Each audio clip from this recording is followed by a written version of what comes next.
You pathetic creature. You'll never belong to this family, and that child of yours will amount to nothing. My mother-in-law's voice rang through the grand ballroom as she struck me hard across the stomach in front of dozens of her elegant guests. I stumbled but caught myself, slowly rising from where I'd fallen. Straightening my spine, I reached into the pocket of my dress with deliberate calm and withdrew an envelope. Without a word, I extended it toward her. She snatched it from my hand, her perfectly manicured fingers tearing at the seal. As her eyes scanned the contents, every drop of color drained from her face. The papers slipped from her trembling hands, and a moment later, she crumpled to the marble floor, unconscious. But to understand how we arrived at that pivotal moment, I need to take you back 3 years, to when my life looked completely different. Welcome to my story. I share real-life experiences here, and I hope you'll stay with me until the end. My name is Naomi. I'm 32 years old, working as an accountant for a construction firm in Atlanta. My life has always been guided by honesty and straightforward values. My parents are both college professors. My father, Stanley, teaches advanced mathematics, while my mother, Gail, specializes in philosophy. We lived in a modest 2-bedroom condo in Decatur, where books were treasured far more than expensive possessions. Our family dinners were filled with debates about literature, science, and the meaning of life itself. I never fantasized about wealth or luxury. What I wanted was a partner I could talk to about anything, someone who shared my values, someone with whom I could build a genuine, loving family. And against all odds, I found him. Elijah, or Eli as I call him, came into my life like a pleasant surprise. We met at a contemporary art exhibition. I'd gone with a friend, more out of obligation than interest, but then I noticed him standing in front of an abstract painting, passionately explaining color theory to his companion. I couldn't help but eavesdrop. After the exhibit ended, we talked for hours at a nearby coffee shop. Eli was an architect working at a major design bureau downtown. He was intelligent, well-read, possessed a wonderful sense of humor, and had this way of making me feel like the only person in the room when he spoke to me. We dated for almost a year before he mentioned his mother in anything more than passing.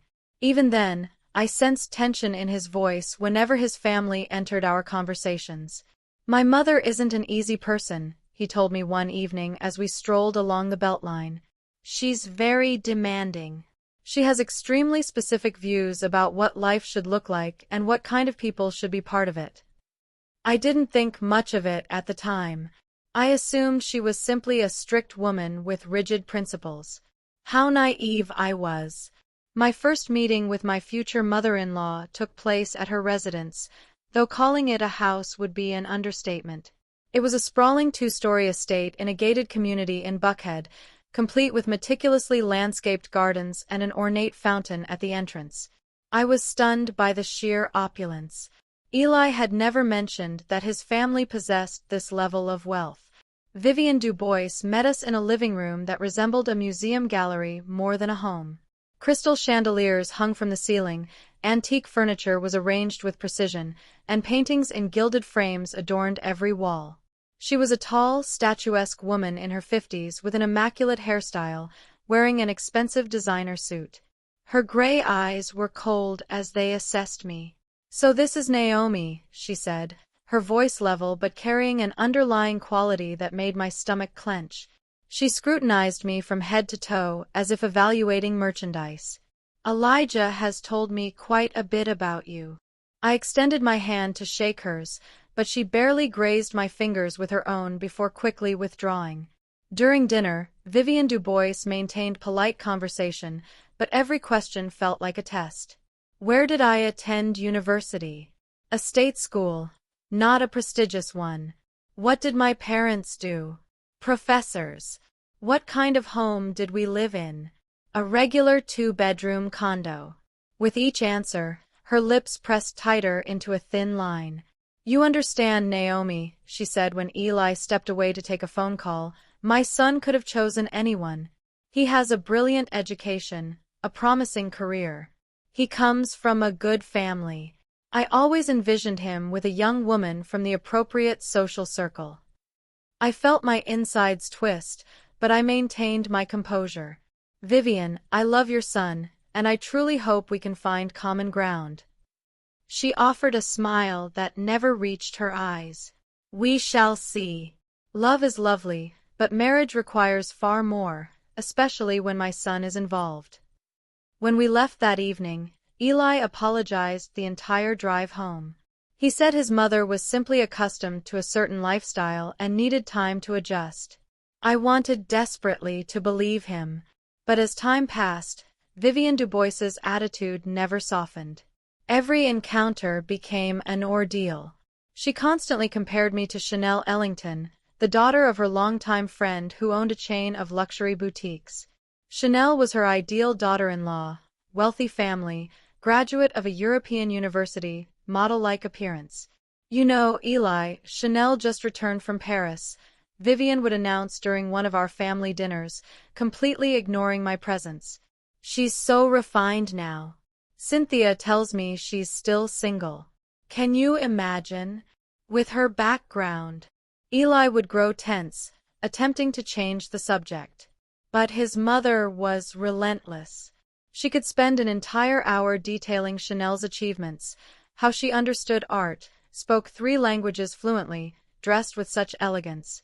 Later, when Chanel happened to attend the same social event as us, Vivian Dubois would orchestrate an entire performance.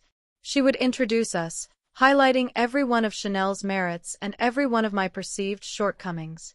Naomi is an accountant, she would say in a tone that made it sound shameful. And Chanel manages the international purchasing division for her mother's company. That requires such vision, such connections. Chanel would offer a forced smile.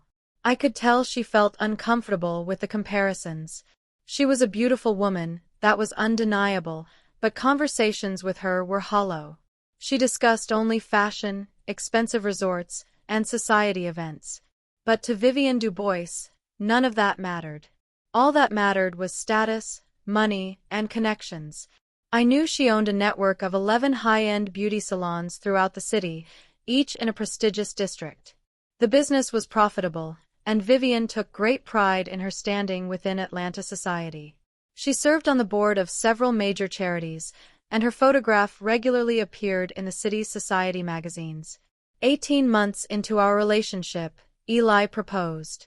We were sitting on the rooftop of his office building, watching the sunset paint the city in shades of orange and pink, when he pulled out a small box containing a ring. Naomi, I want to spend my entire life with you. You're smart, kind, and genuine. I feel like myself when I'm with you. Marry me. I said yes without hesitation. I loved this man deeply, and I believed that together we could overcome any obstacle. When we informed Vivian Dubois about our engagement, her face contorted for a brief moment before she composed herself. Well, congratulations, she said, her voice icy. Elijah, I need to speak with you privately. They closeted themselves in her study for nearly an hour. I could hear their raised voices through the heavy door. When Eli emerged, he looked pale and stressed. Mom thinks we're rushing things, he said quietly. And what did you tell her? That I love you and we're getting married. The wedding turned into a nightmare. Vivian Dubois sabotaged our plans at every turn. We wanted a small, intimate ceremony. She insisted on a lavish affair. We chose a simple venue for the reception. She would book the most expensive restaurant, then cancel the reservation the day before. We hired a photographer. She brought in her own, who shot the photos in such a way that I was barely visible in half of them. On the wedding day itself, she arrived wearing a black dress. She sat the entire evening with a stone-cold expression, offered no toasts, gave no congratulations. When guests asked how she was feeling, she would reply dramatically, I'm simply worried about my son's future. The first few months of marriage, we lived in my small one-bedroom apartment. Eli wanted to rent something larger, but I insisted we save for a down payment on a mortgage first. We both worked full-time, put money aside carefully, and made plans for our future. Vivienne Dubois called our apartment a hovel. She would appear unannounced and criticize everything, from the paint color to our dishware. One afternoon, I caught her in our bedroom, rifling through the items in my closet. "I just wanted to see what conditions my son is living in," she replied with complete nonchalance. Then I discovered I was pregnant. Eli and I were overjoyed. He immediately became protective, bringing me breakfast in bed, accompanying me to every doctor's appointment, reading books on pregnancy and childbirth. When we shared the news with his mother, I expected her to soften, even slightly. After all, this was her grandchild, the continuation of her family line. But Vivienne Dubois looked at me with such contempt that I felt chilled to my core. "A baby," she dragged out the word with disdain. "In that cramped apartment? On your salaries? Elijah, do you realize what you've taken on?" "Mom, we'll manage. Plenty of families raise children in smaller homes." "Plenty of families," she repeated the words as if they were an insult. "My grandchild will not live in poverty, although with a mother like that, I don't know what else to expect." I felt anger rising inside me, but I held it in check. "Mom, please don't speak like that," Eli said, placing a hand on my shoulder. "I'm speaking the truth. And the truth, Elijah, is that if you had married Chanel, you would already own a custom home, have a secured life, a guaranteed future. What do you have now? You're living paycheck to paycheck." With every passing month of my pregnancy, the situation deteriorated. Vivienne Dubois seemed to deliberately invent new ways to hurt me more deeply. She would buy us baby items, only to comment in front of everyone, "Of course, these aren't the brands I dreamed of for my grandchild, but what can you do? One has to adjust to the parents' level." She invited us to family dinners attended by her high society friends, and she found ways to humiliate me every single time. "Naomi is a simple girl," she'd say with a sweet smile that never reached her eyes. "She's never even been to Europe. Can you believe it? Elijah took her to the Caribbean once, an all-inclusive resort, and she thought that was world travel." Eli tried to defend me, but his mother was a master manipulator. She would play the role of the wounded mother, the one whose ungrateful son had placed his wife above her. After every conflict, she would clutch her chest dramatically, complain about her heart, and take a pill right in front of Eli. He would soften, apologize, and plead with me to be patient. "Please, Nay, she's my mother. It's hard for her to accept that I've grown up. Just give her time." But time passed, and Vivienne Dubois showed no signs of changing. In fact, the closer my due date approached, the more aggressive she became. In my 6th month of pregnancy, I accidentally saw a text message exchange between Vivienne Dubois and Chanel Ellington. Eli's mother had left her phone at our apartment after one of her surprise visits. The screen lit up with a new message, and I glanced down instinctively. The text read, "Chanel, darling, don't worry. I'm certain this marriage won't last long. Eli will realize his mistakes soon. You need to be ready." I didn't read any further. I simply set the phone down and sat for a long time, staring out the window. My mother-in-law wasn't just failing to accept me. She was actively working to destroy our marriage. That night, I made a decision. I wouldn't tolerate the humiliation anymore, but I also wouldn't stoop to scenes or hysterics. I would act smarter. A week later, during another visit to her mansion, I excused myself to use the restroom. Passing by Vivienne Dubois's home office, I noticed the door was slightly ajar. Usually, it remained locked. I wasn't planning anything specific, but something made me pause at the threshold. On the desk lay an open folder of documents. I saw the name of one of her salons and columns of figures. The accountant in me automatically began analyzing what I saw. And what I saw made my heart pound faster. The numbers in the internal reports didn't match those in the official tax documents. The revenue figures were significantly understated. I'd worked long enough to recognize it immediately. This was fraudulent bookkeeping. I quickly pulled out my phone and photographed several pages. My heart hammered so loudly I was certain it could be heard throughout the entire house, but I managed to replace the documents and exit the office before anyone noticed. I spent the next week researching financial legislation.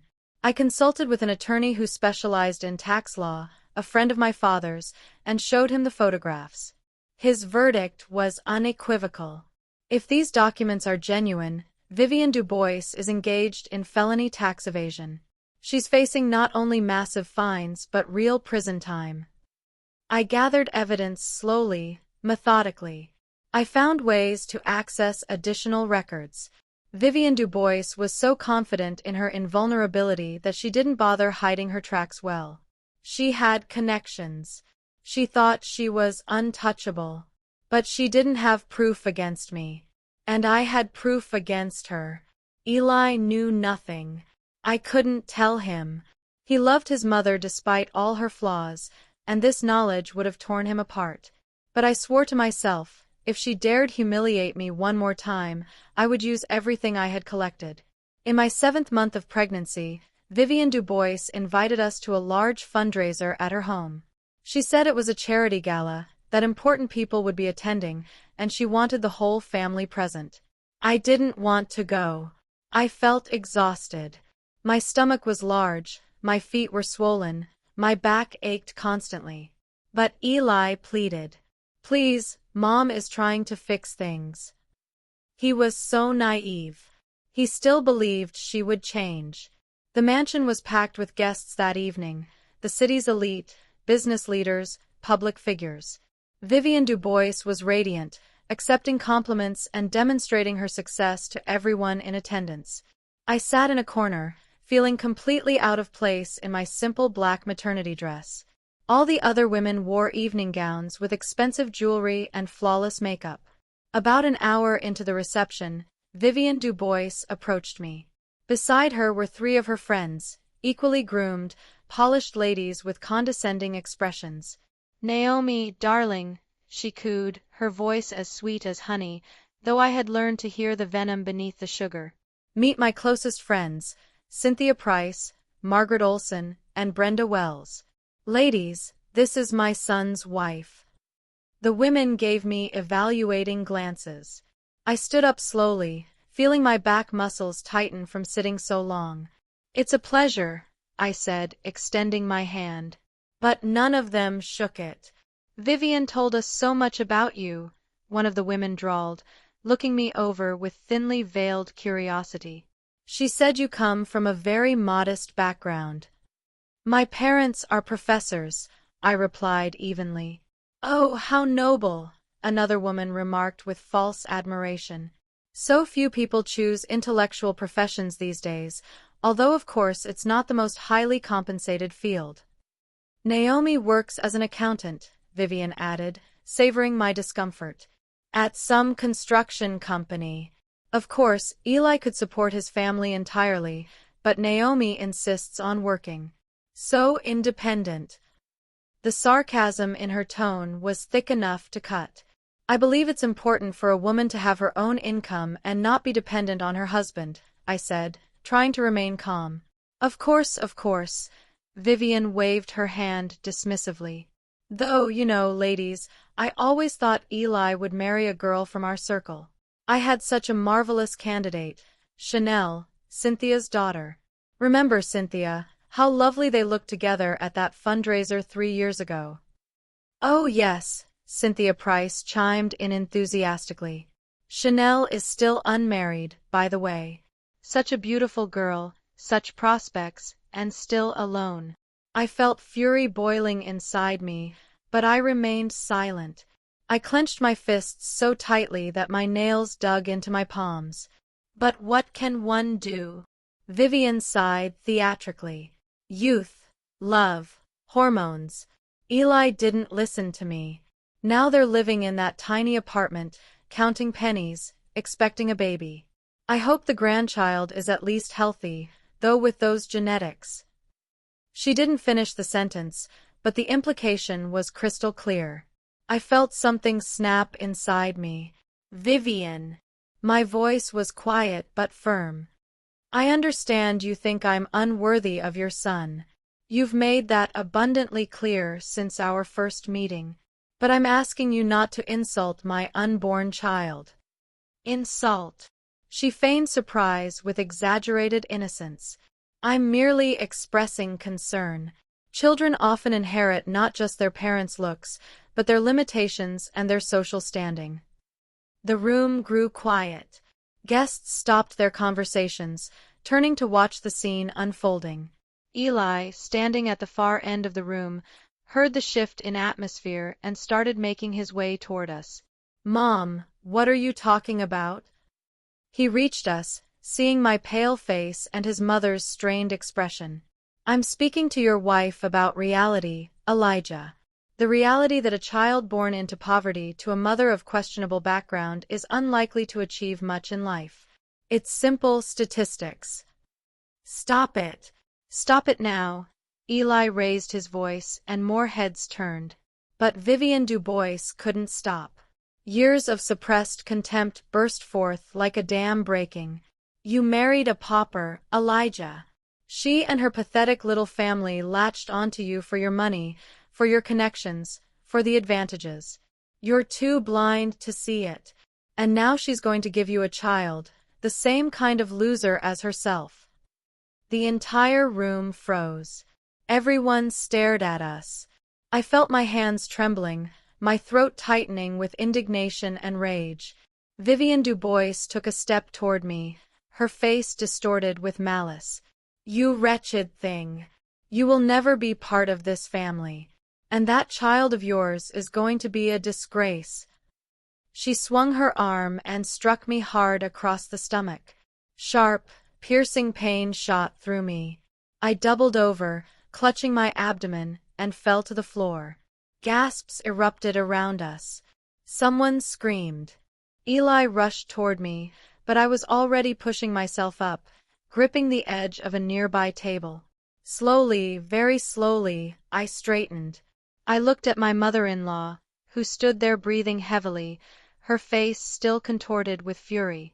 And I calmly reached into the pocket of my dress and withdrew an envelope, the envelope I had carried with me for the past 2 weeks, waiting for the perfect moment. I extended it to Vivian Dubois. This is for you. My voice was steady, cold. I think you'll find the contents interesting. She snatched the envelope, tore it open, pulled out the documents, and began to read. I watched as the color slowly drained from her face, how her eyes widened in shock, how her hands began to tremble as they held the papers. They were copies of the notice from the IRS regarding the launch of a major audit into her salons. Copies of the complaint filed with federal authorities regarding suspicions of felony tax evasion in the amount of over $2.5 million. And copies of the photographs of her fraudulent accounting, the very ones I had taken in her home office. Vivian Dubois looked up at me. Her eyes were filled with shock, horror, and terror. You, how dare you? But she couldn't finish her sentence. She stumbled. The documents fell from her hands, scattering across the marble floor. And she collapsed, unconscious. Panic erupted in the ballroom. Someone shouted for a doctor. Others called 911. My mother-in-law's friends fussed frantically around her prone body. Eli looked at me, confusion and shock in his eyes. But I stood there calmly, one hand resting protectively on my stomach where his mother had just struck me. And for the first time in 3 years, I felt that control was finally in my hands. The paramedics arrived within 15 minutes. They revived Vivian Dubois, checked her blood pressure and pulse. She opened her eyes, and the first thing she did was look at me. The hatred in her gaze was chilling. You. She croaked, trying to get up. The paramedics restrained her gently, trying to calm her down. The guests were leaving, murmuring amongst themselves. The charity gala had transformed into a scandal that would be the talk of Atlanta society by morning. We need to leave right now, Eli said, taking my hand. We walked out of the mansion under the stunned gazes of the remaining guests. A heavy silence settled in the car. Eli drove, gripping the steering wheel so hard his knuckles turned white. "What was that, Nay?" he finally asked once we were a safe distance away. "What documents did you give her?" I took a deep breath. I knew this conversation was inevitable. "Your mother has been running a double set of books in her salons. She's been evading taxes. I accidentally discovered the documents 2 months ago when I was at her house. I gathered evidence and filed complaints with the IRS and federal authorities." Eli slammed on the brakes. He pulled over to the side of the road, turned off the engine, and faced me. "What have you done?" His voice was shaking. "That's my mother, Nay. How could you?" "How could I?" I felt a surge of adrenaline and fury. "Eli, your mother just struck me in the stomach. Me, 7 months pregnant. She called me a wretched thing in front of all her friends. She said our child would be a disgrace. And you're asking how I could file a police report?" "Nay, that's a crime." "Yes, it is a crime." I raised my voice. "Her crime. She broke the law for years, cheated the government, didn't pay her fair share of taxes. I merely provided evidence to law enforcement agencies. It was my civic duty." "That was revenge," he said quietly. "That was justice," I countered. "And self-defense. Eli, I put up with it for 3 years. I endured the humiliation, the insults, the condescension. I stayed silent when she compared me to other women, when she tried to ruin our wedding, when she called our home a hovel.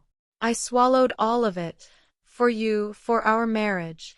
But when she raised her hand against my child, our child, I had every right to protect myself." Eli was silent, staring out the windshield. I could see the muscles in his jaw working. "You should have told me." "And what would you have done? You would have asked me not to hurt your mother. You would have begged me to give her another chance. Eli, you've given her chances your whole life. She still treats people like dirt." He turned to me sharply. "She is my mother. And I am your wife. And this is our child."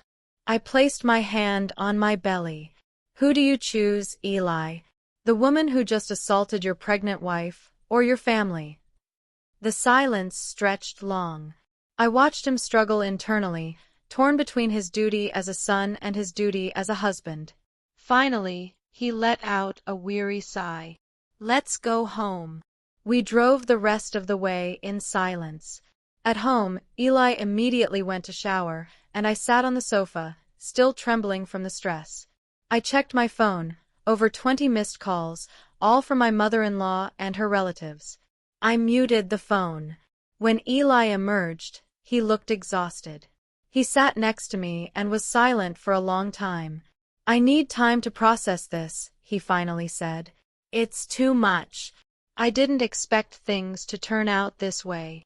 "I understand," I replied. "But know this, I don't regret what I did. And if I had to choose again, I would do the same thing. Because protecting my family from toxicity is the right thing to do." That night, we slept on opposite sides of the bed. I couldn't sleep for hours, the events of the evening replaying in my mind on an endless loop. My hand rested on my stomach, and I felt the baby kicking inside. "Everything will be fine," I whispered. "I will protect you from everyone." In the morning, my mother called. It turned out one of the guests from the fundraiser knew my parents and had already told them about the scandal. "Naomi, what happened?" My mother Gail's voice was anxious. "Brenda called us. She said she saw you at some society event where a terrible scene took place." I told her everything. Mom listened in silence, occasionally gasping. "My daughter," she said when I finished, "you did the right thing. No one has the right to lay a hand on a pregnant woman. No one. And the fact that you collected evidence of her fraud isn't revenge, it's upholding the law. Let Eli struggle with this, but he needs to understand that his mother is entirely to blame." The conversation with my mother calmed me slightly. Dad Stanley also got on the phone and said he was proud of me. You showed real character, Naomi. Not every woman is capable of standing up for herself the way you did. 3 days later, the police came. 2 investigators with official witnesses presented a warrant to search Vivian Dubois's Buckhead mansion. Eli was at work, and I didn't call him. I knew he was suffering enough already. The investigators were polite but thorough. They confiscated my mother-in-law's computer, folders of documents, flash drives, and notebooks. The entire search was videotaped. Vivian Dubois sat on the living room sofa, pale and looking 10 years older than she had just days before. When the investigators left, she called Eli. I overheard their conversation. He put it on speaker. Elijah, my son, I need your help. Her voice was plaintive, unlike anything I had ever heard from her. Your wife set me up.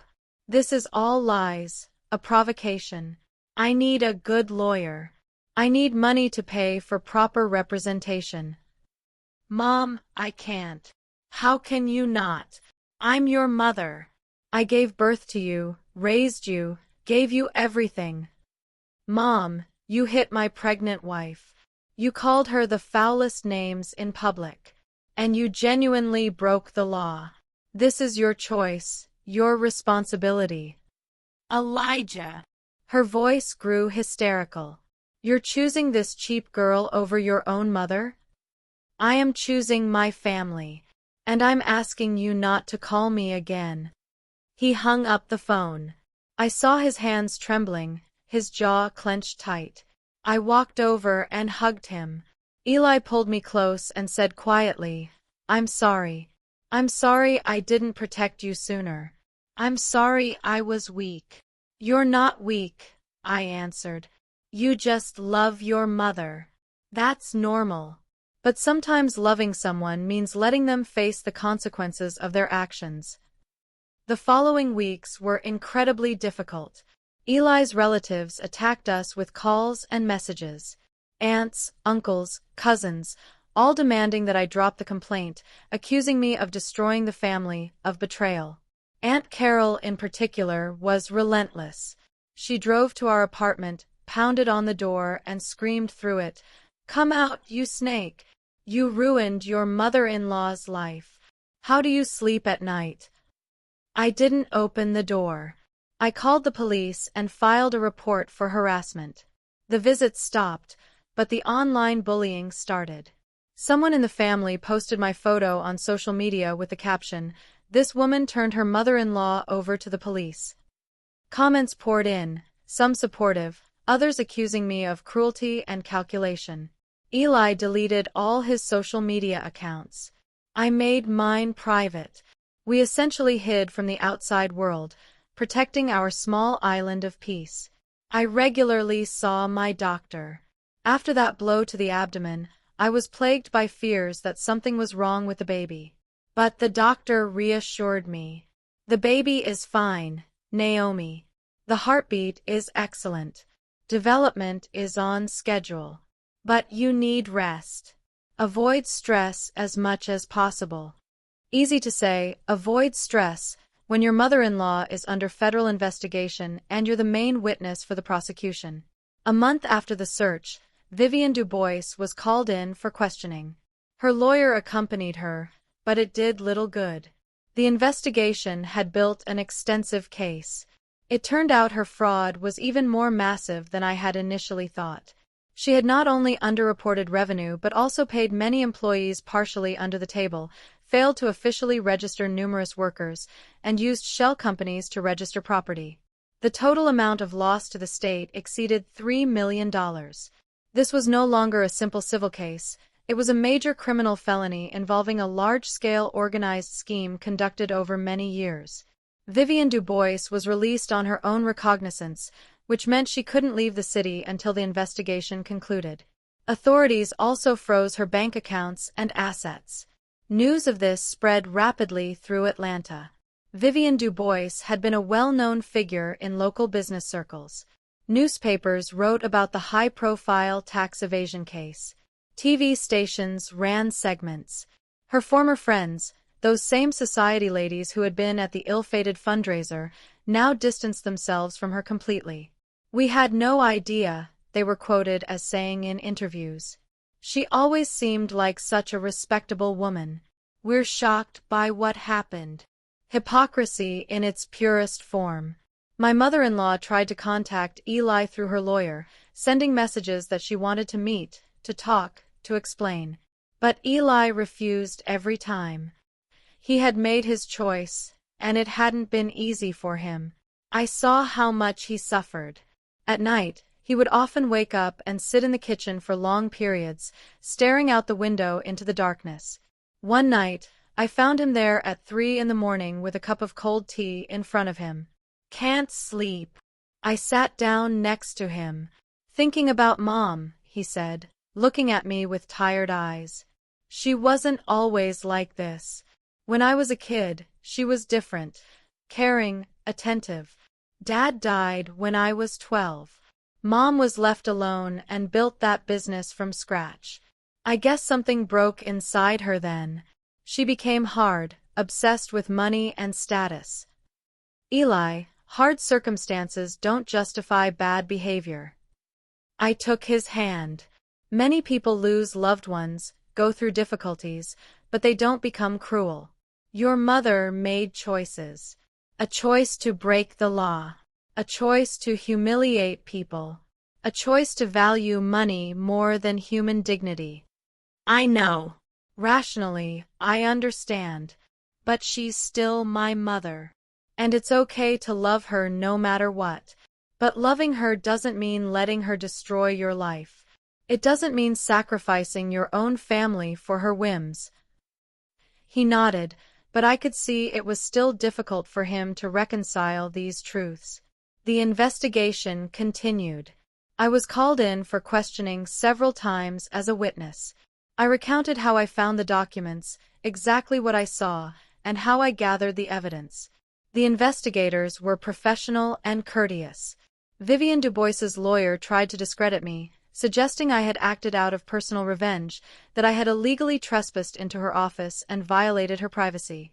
But my own attorney easily deflected these attacks. My client accidentally discovered the documents while lawfully present in her mother-in-law's home as a member of the family. Upon witnessing evidence of a crime, she fulfilled her civic duty by reporting it to the competent authorities. No illegal acts were committed. Gradually, my fear began to recede.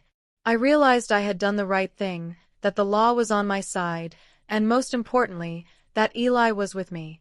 He had changed during these months. He became tougher, more confident, and stopped being afraid of what other people thought.